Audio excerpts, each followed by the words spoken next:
Alright, so what's the Philosia topic today?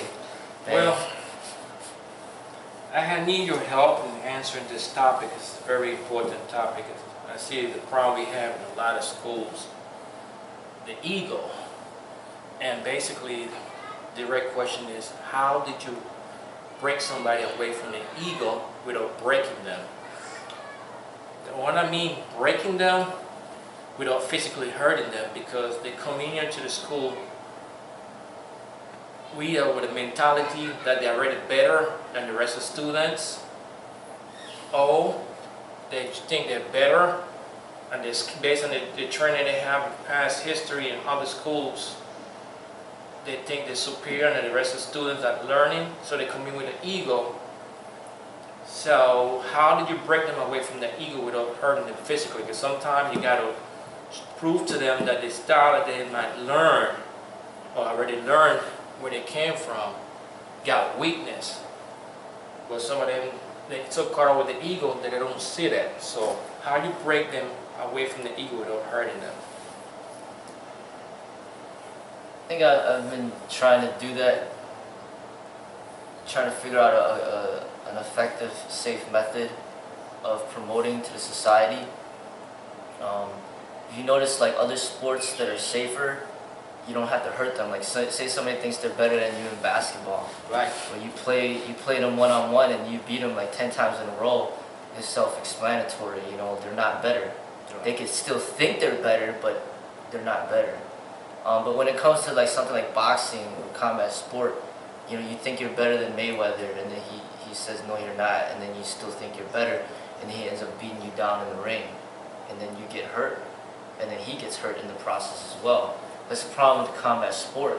Just like chess, if it's chess, somebody thinks he's better than you in chess, you play him in chess, you play him 10 games in a row, you win 10 games in a row, they can think all they want, but you still beat them. But at the same time, even if a person loses, the egos can be so strong that they still will never accept. Like they'll still keep going, like they still think that they're better. So sometimes it's almost like hopeless. Like even if you figure out a safe method to try to prove that, hey, you know, that this person needs room for improvement, if they can still not accept you as a teacher, they just want to keep competing with you until they can finally overcome you. And when they finally do overcome you just one time, or whatever the case may be, that gives more fuel to their ego to be even stronger. So, you know, the ego is something that I think it's hard to break unless it starts as a child. Like you're either born with it, you know, like people are like born to be introverted. Like you notice like Natalie, for example, he's so different than, you know, like he's just really quiet, you know. He's like born like that. You know, some people are just born like more humble and quiet, and then other people, like they just can't really like learn it. They, you know, it's just not in them. So then all you can really do is just kind of direct their energies towards something a little more positive to direct their ego energy. But I think a lot of times people are born with it, or they're kind of trained in it as they're young, because I see that it's your father's responsibility to put your ego in check until the point when you become an adult. It just becomes natural for you to have it in check at all times.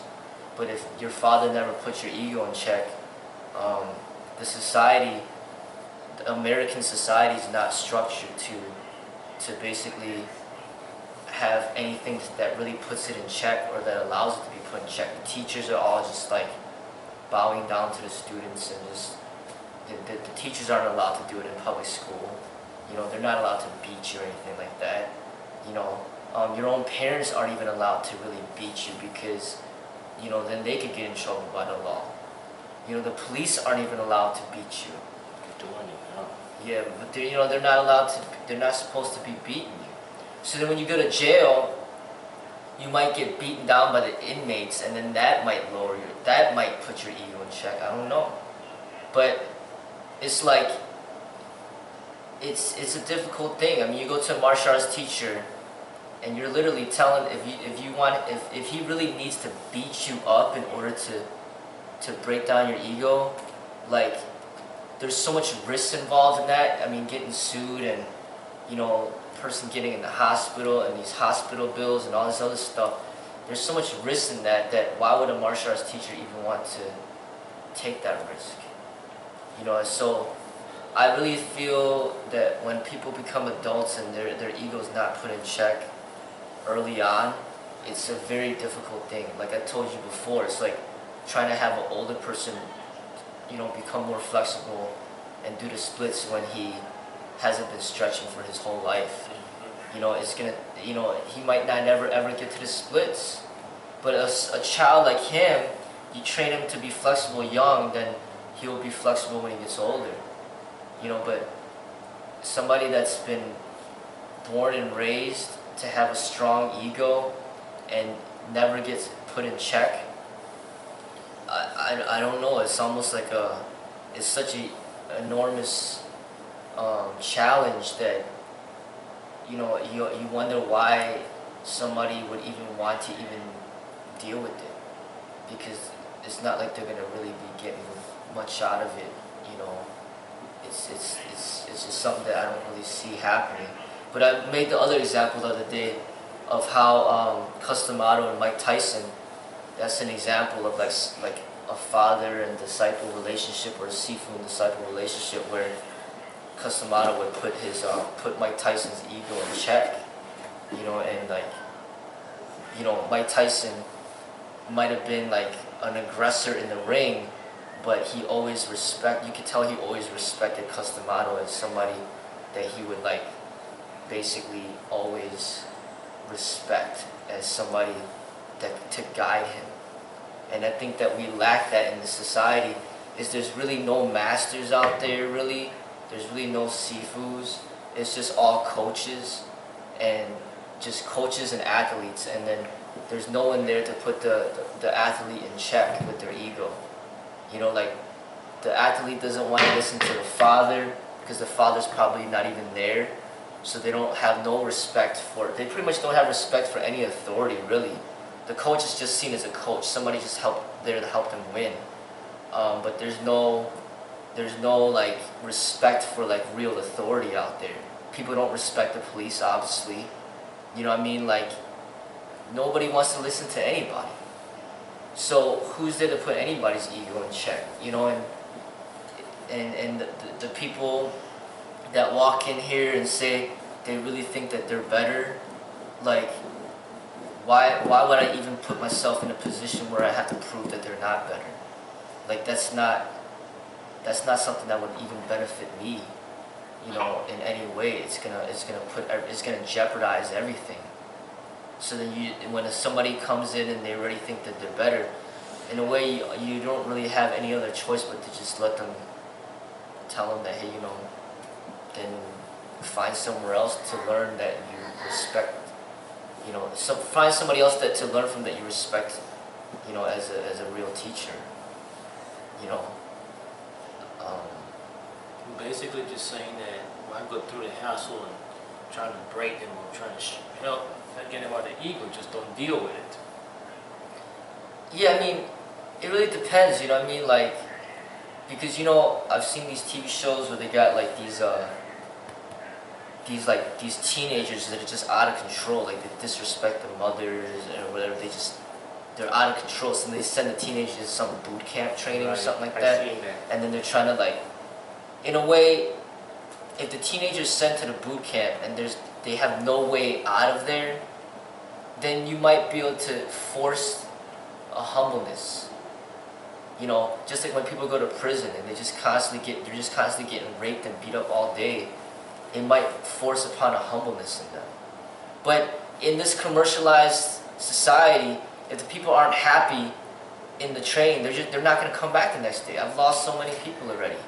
They're always, their mentality is, I'm the customer, I'm always in control. If there's something that I don't like, then I'm just not coming back. So how could you possibly force a change upon the customer if that's not even what they want?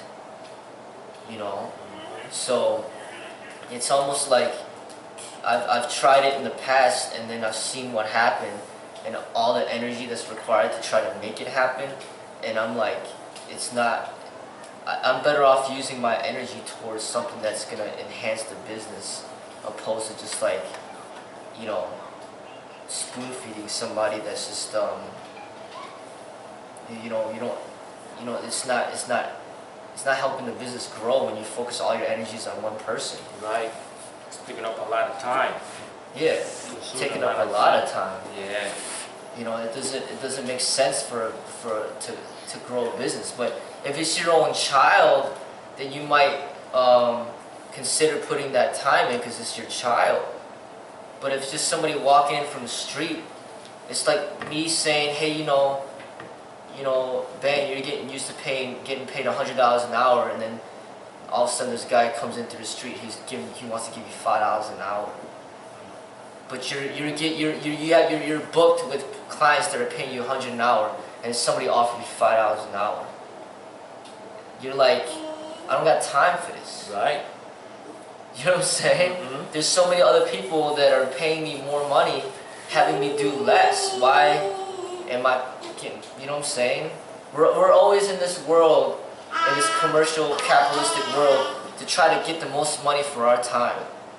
Because that's what makes sense. Why work for $1 an hour when you can make $100 an hour? You know what I'm saying? I mean, it just doesn't make sense to just work for free for your whole life and then there's nothing to show for it. And then the person just ends up not caring and then leaving anyway. You know what I'm saying? Like, say you do spend the time on that one person and then all of a sudden they disappear on you. Mm-hmm. You know what I'm saying? So I don't see, I think that the people that really want to learn how to put their ego in check, they need to seek for that type of knowledge and wisdom, and they got to do it on their own, like seeking as far as like reading books, watching videos on their own. They got to do it at home. You know what I mean? Or if they meet somebody, like a martial arts teacher, they have to really be honest and say that, you know, I want to learn to control my ego and be more humble. Can you teach me that? Then the teacher could try to do that. But it can't be resistant. Mm-hmm. It's like you laying down on the ground, you don't want to get up, and then me trying to force you to get up. It just takes too much of my energy. Right. But then I'm like, hey, you know, like right now I'm trying to teach you how to do the kip up. You want to learn how to do it. It's not that you don't want to learn, because if you didn't want to learn, you wouldn't even ask about it, and you wouldn't even try if I told you the techniques to do it. But you're trying, and you want to do it. That's kind of what it's like to try to teach somebody to lower their egos. They have to really want it. Right. They got to humble themselves and do what they have to do to learn it. Because that's true too, because if somebody comes with a lot of ego, it's like they want to skip certain drills, certain things that part of martial art. Like for example, you could tell somebody that don't have a lot of ego, I need to get the ego put in check, because they come in here and they don't want to do no meditation, no spiritual training, not even no fitness. They just want to straight to the fighting combative part of it. So they just want to learn to just fight, and they get a lot of ego issues. I think one of your ways that I will consider, if I think it's worth my time, say they come in with an ego, say, okay, you want to learn? Okay, tell you what, this is what you got to do. You got to do some meditation, work on the spiritual part of it, do some fitness. If I see you really going to go through those, like basically like what I used to do back in the days, and that you see on the Chinese movie, old movies, that the disciple want to train by a particular trainer or Sifu. The Sifu not going to train anybody, just anybody. You got to earn that respect from the Sifu to train you. So you got to go through certain trial tribulation to earn that training. So basically, I think that will help too. If the Sifu willing to put in the time and effort, and if you see that you got potential, and you're willing to go through that, that's one way I would do it. I would, okay, do some meditation. And though he'd say, okay, let's try some kick. I said, no, you're not ready yet. And if you're willing to go through the meditation, the spiritual part of it, and the physical training for a couple of weeks without complaining, that thing would help him put his ego in check, because he really wants to learn. So in order for him to learn, he's willing to go through the different trial and tribulation to get to that point. And by him doing that, eventually his ego won't get in check. Based on the old Chinese movies that I've seen, that's how they do it. And I think it's a possibility that might work. But if the client come in here and say, no, I don't want to do that, I'm paying for this service, this is what I want, and this is what you need to do, and this is what I only want to get from you. And basically, in that situation like that, I would probably not do it, because it probably won't be worth my time, even though he could be paying me a lot of money, but it's still not going to be fair to my rest of the student, because the rest of the student going through what they have to do to get to that point. And he just want to cut and go straight into that. In a situation like that, I probably won't do it and won't worth my time, because then it will be a lot of time consuming. The money might be good, but like I said, a lot of times, good money is not always good money. Basically what I'm saying, all money is not good, because he could have another purpose. He might want to learn everything I know, and he might turn around and want to challenge me. Oh, even worse, going into a fight in the street, become a bully, and then they got my name on his back. Then I feel, then when he beat up on somebody, hurt somebody real bad, it dragged the whole school down with him. So therefore, you should be very careful who you train. Just go back to the old way of doing things. Traditionally, you know, if it's Chinese, Japanese, whatever way it be, just be very careful who you train, who you teach your style, because a lot of times, a lot of style that we learn in any school is very deadly. It's not a style that you could just teach anybody, because it's very deadly. And remember, your body is a weapon. So if somebody comes with that inflated ego, he's not ready. Basically, he's not ready to learn anything. If you're not willing to go through the trial and tribulation, like I said, and go through what you have to do to get to that point, and then you can say, okay, no, you're ready to learn the combative part of it, it's okay. But if you're not willing to do it, don't care how much money he's paying you, it's not worth it, because now you're basically training an assassin or a killer, basically, because now he learned some deadly stuff. Now he could go and hurt somebody, okay, and then what? Then he's going to leave, because a lot of times people that got a lot of ego, they're not willing to put in the time, the effort, and the work. They're going to just come and leave. They might last a couple months.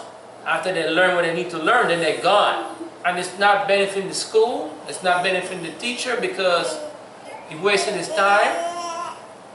And all for what? So the real dedicated martial artists that really want to have the ego in check and come through the door and say, it could be an S-com. Could be an S-com, somebody have a bad past, but he come through that door and he humble himself and say, hey, I choose you as my teacher. I would like you to teach me and help me be a better person. Because martial art is a lifetime. You just can't just come in and just learn just to beat up and hurt people. It's a lifetime thing, and it's a life. It's your whole life. So based on your judgment, you could say, okay, you know what, I'm going to take a chance with this guy, because I see he's humbling himself, he's willing to learn. You know, he's willing to learn. It's like a bad seed in that tree that's not giving no more fruits. What do? You either get rid of that one and plant a new one and water it and take care of it until nurture to a better tree. It's the same thing where somebody got a lot of ego. You got to, whatever he knows, first of all, you got to stay out and start off from fresh. Like I heard somebody say, I don't remember who said it a long time ago, a very wise person say, you got to empty up your cup so I can fill in my tea in your cup. So whatever you have in your cup already over the years that you learned in another school, you got to empty it up. And I could fill my knowledge into your cup. Basically, that's one way to start off checking your ego without hurting the person. You got to willing to forget everything he knows and start off fresh. Start off fresh, just like somebody, I ain't trying to be Christian, go to Christianity. people do a lot of bad things in their lifetime. There's people that do some real bad things, do a lot of sin, but when they find whatever the religion is, they find, in my case, find God, you start off from fresh, once again, start out new. Because you're willing to humble yourself. You admit you did wrong. So now you're in a new chapter and willing to start out fresh. Yeah, keep talking. So, Let's see who that is. so what I'm saying, that's one way that you go help this person that got his big ego. If he's willing to start up from fresh, from point one, willing to forget everything he knows, willing to accept you as your teacher, unconditionally do what he needs to do, and willing to put the fighting competitive part of it to the end, then I would say that's one way you could check your ego. But if they come in with a mentality they don't want to learn spiritualness, or the spirituals, and like I said, the meditation part of it, they just want to go into combative and learn this, maybe they got the wrong school. And I think a lot of that do too with a teacher too. Because the teacher gonna have to be willing to dedicate his time, because when they come running to a student like that, it's a lot of time consuming, because it's not fair, like I said, to other students. Because our students are willing to learn from fresh. And that's what I think, that's the only way you could actually break somebody's ego without hurting them, because you don't want to have to be like somebody come to your school and they got so much ego, they think they're better than everybody. You're learning to teach them certain drills, now they think they are masters, and they want to go challenging their own fellow students or fellow friends in the school, and then you have to step in to check him, hurt him, and then in reality, violence lead to another violence. So it's really not, that's not the way of checking somebody. Me personally, like I said, they can start off from fresh. Maybe forget the combative part of it. Clear his mind, because a lot of times people come into a school with issues, with problems, personal issues. They got beat up as they're small. They got bullied in school. So they come in with a revenge in their mind. They already come in with ego, and they got personal issues too. So their mind is, they want blood for blood. And they really truly, if you think about it, then it's not, it won't be not safe for the school and the teacher to waste his time doing it. So like I said, just, that's the only way I think you could do it. It really comes down to the teacher, if he wanted to go through that. Because of this, in this society right now that we live in, so much stuff going on right now. You got crime, black and white, white and black, black and black. Now we got to deal with police and black, police and white, police and anything, police brutality. And I think we got good people out there, we got good cops out there too, but they got some serious ego issues. They got some serious ego issues too, so everybody needs to have the ego in check. In order for us to see tomorrow, or kids able to grow up in a safe environment, everybody needs to learn to check their ego. And it could start too, at home, really. Start at home. Because a lot of times, people with a lot of ego got personal problems. They come to school. We are not psychologists. We are not personal, mental, secure people mentally. They really have to come with an open mind to learn something new. Okay? We're not here, or any school might say, they're not there to deal with personal problems or guide people No, we're not here. We're here to like teach martial art the proper way. And I'm speaking for us. So people that have problems like that, it starts at home, really start at home. Because it takes a lot of time from the school and the teacher and the instructor to try to deal with this person with a lot of ego. So it really starts at home.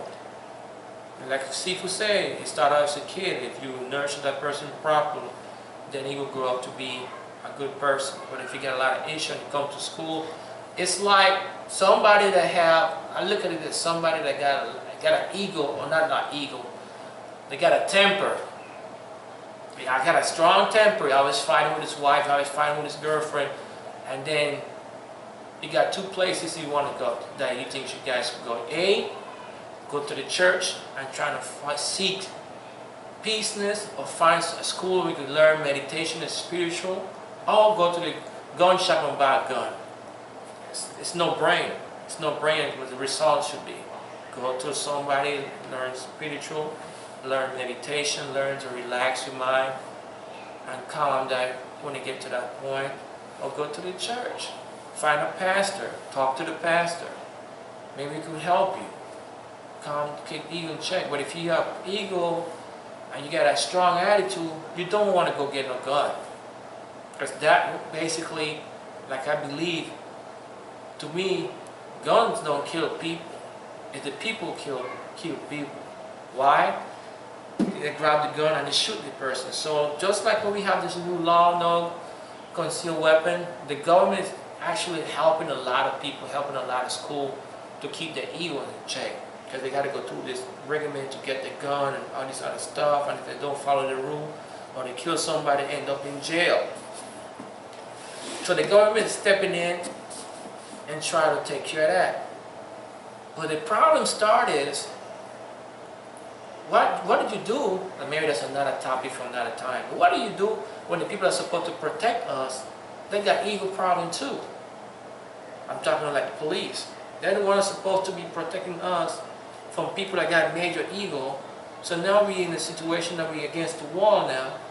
We got one side, we got the person with a major ego trying to hurt you. Then the other side, you got the police that have egos too that are trying to hurt you too. So where do you go? Who do you ask for help?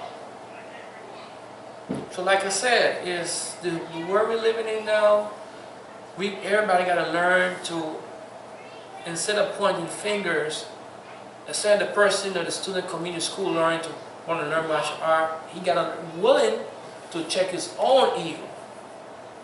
The most instructors or the teacher, that's not his job to do. He got to be willing to check his own ego. Basically, when he walks into any school, wherever he goes, he got to have this open mind and say, you know what? I did a lot of bad things in the past. It's time for me to make a change, because I realize it's not going to get me nowhere, and I'm not going to make it to see the next day if I don't change. So that person got to check his own ego. The teacher, wherever he go, will try to tell him to do this other stuff. It's up to him that willing to check his own ego. Because if he's not willing to check his own ego, if he's not willing to listen to wherever he go to, and go through the trial and tribulation, whatever the school tell him to do, it will be useless. Just like what we used to have back then, we used to have the ranking system. To get each particular rank, you had to go through a trial and tribulation. When I said we had to go through different physical tests, we got to do a certain amount of push-ups and amount of all this stuff. So that person had to humble himself and say, you know what, if I got to get to this level, I have to go through this. So it starts with the person. We, the instructors, the teacher, cannot change somebody that have a major ego. But they got to start with them. So if they're willing to change, and they're willing to empty up their cup so we could fill it up with our own tea, and they're willing to listen and accept the teacher, whoever may be, as a teacher. Because a lot of times, like in my case, I'm twice as older than my Sifu, but I'm willing and I humble myself to learn from him. I'm willing, so therefore that's how you check your ego. You got to be willing to learn. You got to be willing to learn something new. You got to be willing to empty up your cup for everything you know. Because I knew some stuff when I came here, but when I'm here, I totally like a kid. Like I don't know nothing, and a lot of time it messed me up because I know some stuff, but when I hear, I have to erase everything, like starting off fresh. or rewind, erase the tape. So that's where I think you should know to check your ego. Just humble yourself, willing to come in with a bright mind to learn, and accept the teacher and listen humbly to everything he says. Empty up your cup so it can be filled with his knowledge into the cup. And that's how you check your ego. Because nobody can do it for you. We could try, the teacher could try, the Sifu could try, whoever you go to might try. But at the end of the day, if you don't want to have your ego checked, nobody can change your ego for you. You got to do it yourself. But please, all I'm saying, as the person that have the ego up there, don't waste the teacher time. This is not fair for the other students. It's not fair. So that's what I'm saying is you got to willing to check your own ego. And just forget everything you know and be peaceful, be kind to everybody else. Like I said, I see my Sifu himself, I said, it's calm. And sometimes I ask him, why are you even bothered with this guy? Why are you even wasting your time? And his answer was, everybody deserves a second chance. That's one of the things that I like about him too, because he got a good heart, and I'm speaking for experience, I'm speaking for him. He got a good heart, and sometimes I think that could be his weakness, because he got a good heart, but he's willing to give people a second chance, which is okay. We should always give people a second chance. But that person that deserves a second chance, the gratitude, the Sifu, gotta be willing to learn, gotta be willing to humble himself. Because some people don't have a second chance, like me. This is my second chance. I'm not a bad person, I don't think, but I'm open age, so this is my chance, so I have to humble myself to learn. And that's why I'm checking my ego. Sometimes I know that I know more than most people. Sometimes I gotta bring it down a notch, because sometimes I think I'm an advanced student personally, but I have to bring it down a notch because I know people that are around me is not at my level, so I have to bring it up the notch, and I have to check my ego, and I have to humble myself. It's not easy. It's not easy at all. But that's what you got to do. Is you got to learn to humble yourself. You got to learn without having people have to hurt you and prove to you that you're not that great, you're not the best sparrer, you're not the best dad, you're not the best dad. You got to humble yourself and willing to accept the knowledge whoever is teaching. And that's what I think you check your ego. Anything else? You can cut up the video, I guess.